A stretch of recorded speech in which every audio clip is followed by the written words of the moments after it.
Hello guys, it's Philipp Druzhinin.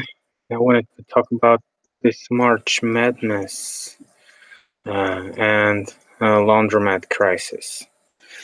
So, many things happened this March, and see,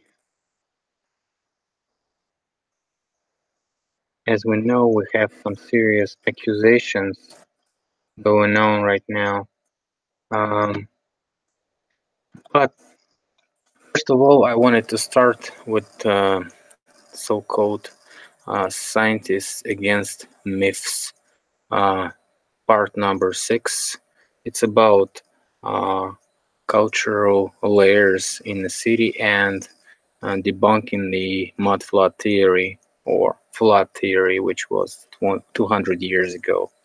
So what those scientists were talking about is 40 minutes of blah blah blah, but I don't want you to um listen to my opinion. I encourage you wait for English version of this one. Probably somebody's gonna make it sooner or later, or make it in his own.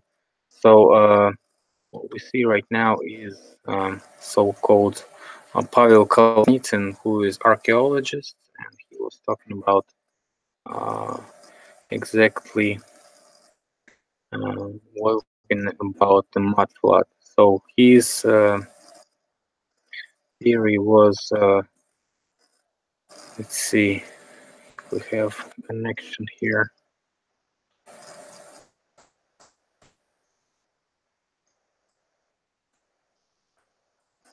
Probably not. So what he's saying is the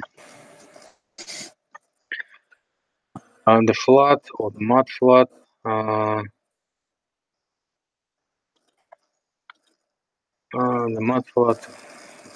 Let's see. Why is this loud?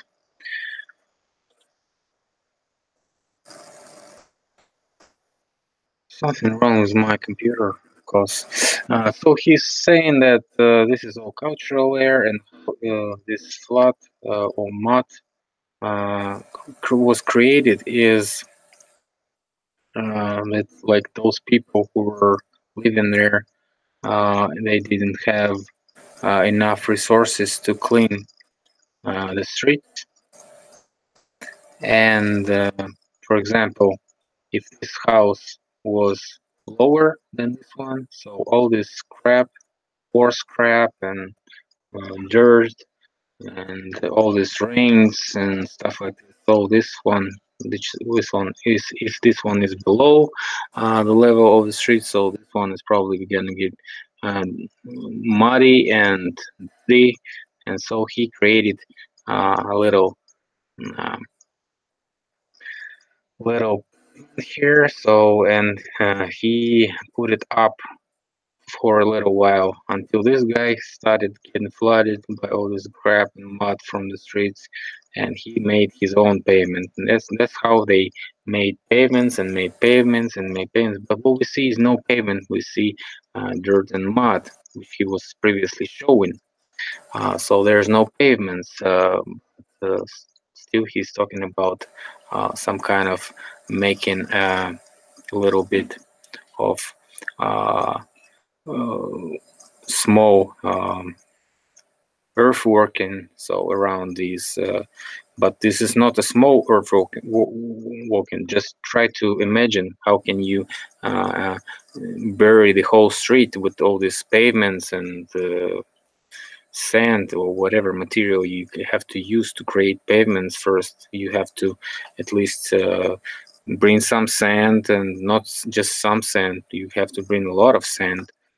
And anyways, it's not enough to cover one or two or three uh, houses. It's just the whole street supposed to be buried in all those pavements and sand and all this stuff. So it's not just a very good version, I think.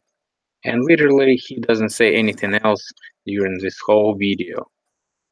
So probably I'll leave you a link in the description. Let's see, the next one is This one. So this is UNC holds urgent meeting on Salisbury. Um, this is the accusations of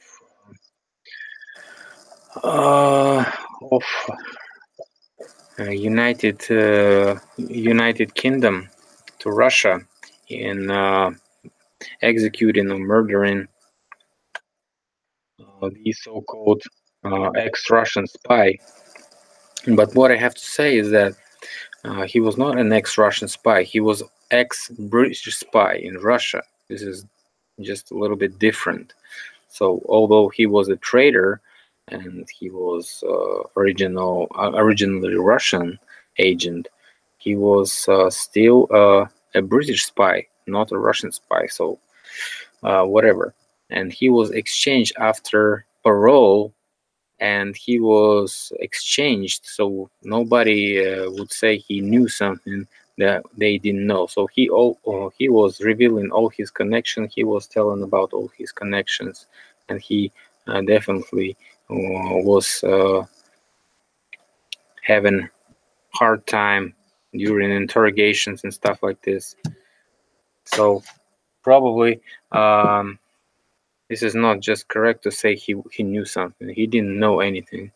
He didn't know anything, but he was connected to some type of Trump Russia investigation. He was probably the informing reference for those who were making Trump Russia report for Democratic Party. So he probably was in use at that operation fake information, fraud, misleading information situation that was covered with CNN and all those fake medias. So probably this is not a good case for Britain to step in these tough talks, but right now they have a crisis of United States pulling out all those offshore jurisdiction companies. So the goal of the United States is to bring back the money, and Britain as a capital of global business, and London as a laundromat of global dark money, as a financial center of all this bankster um, corrupt corrupt financial service, yes, of laundering the money, using Russian oligarchs, using Arabian oligarchs, using any country oligarchs' money. Now they have a crisis because the Britain is pulling out of EU, and so they have to pay some money to EU. So EU is another global business corporation. So they are not really sure that the Britons should step away, but uh, in case of this operation and uh, paying some compensation, it would be just fine for them. But nobody wants to pay. Of course, nobody has this money, and nobody wants to pay it out of their pockets and their bank accounts. So probably this is gonna be just a misleading operation to prevent internal focus to a Brexit situation which is not completed yet. From Brexit to Russian spy scandal in Russia, all this tensions and stuff like this. So probably this is just a misleading action of a hard time, a laundromat crisis which we see.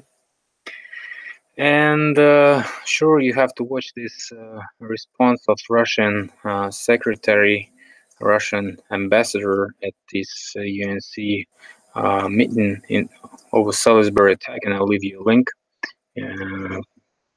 In his main information was that if Britain is so sure that this is exactly the nerve nerve gas that Russia was actually um, testing and making, producing, whatever. Uh, how could they know unless they have an example and a test example and a test collection of examples of different nerve gases? And so sure they have, if they exactly know even the formula and the qualification of the gas and even its name. So another point was if um, they are so sure that this is that exact gas, why don't they just give us the samples of it so we can be sure and give our response according to what we see? Why don't we have a meeting with our citizens, which was also um, engaged in a situation, which was the daughter of that Russian spy, which was actually a Russian citizen, and now they're saying that she was bringing the nerve paralytic gas samples in their luggage, which came from Russia. So they met several days with all these families and stuff like this, and only on second day of her arrival to London to her father, a Russian spy. Then they went to the Salisbury Park, and then something happened with this attack, or some samples were activated, which is really strange because nobody would bring some paralytic gas for 2 days and mm, wait for a chance to use it, because it's just simple. If you want to use it, you can use it anytime. Why don't you just use it at your house? Or maybe uh, what if you want to murder a Russian spy? Why don't you just imitate some suicide or some situation like car crash or fall from the window or whatever, but do some nerve paralytic gas attack in the center of a park, which could affect British citizens. And it's just a couple of days before your election. This is really stupid to think about it this way. But you must watch this video. This also uh, reveal you a bunch of information, so from what you didn't know. Uh, and of course, this is interesting.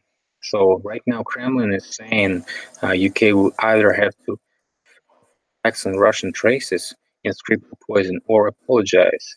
So nobody's seen any evidence yet, but still many accusations and all this informational war, which was engaged right in front of Putin's re-election, which he successfully proceeded.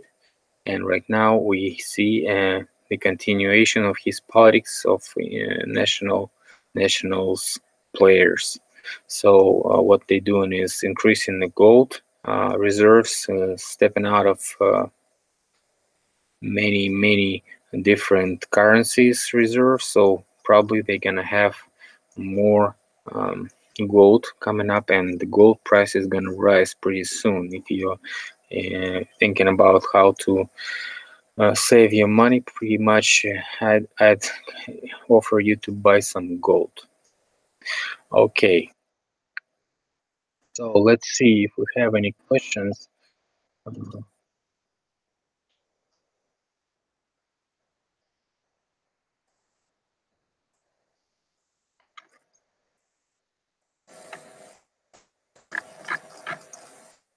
I don't see any questions.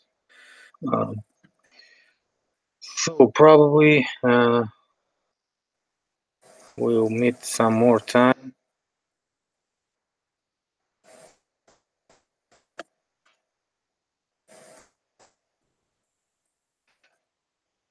Maybe you have some questions.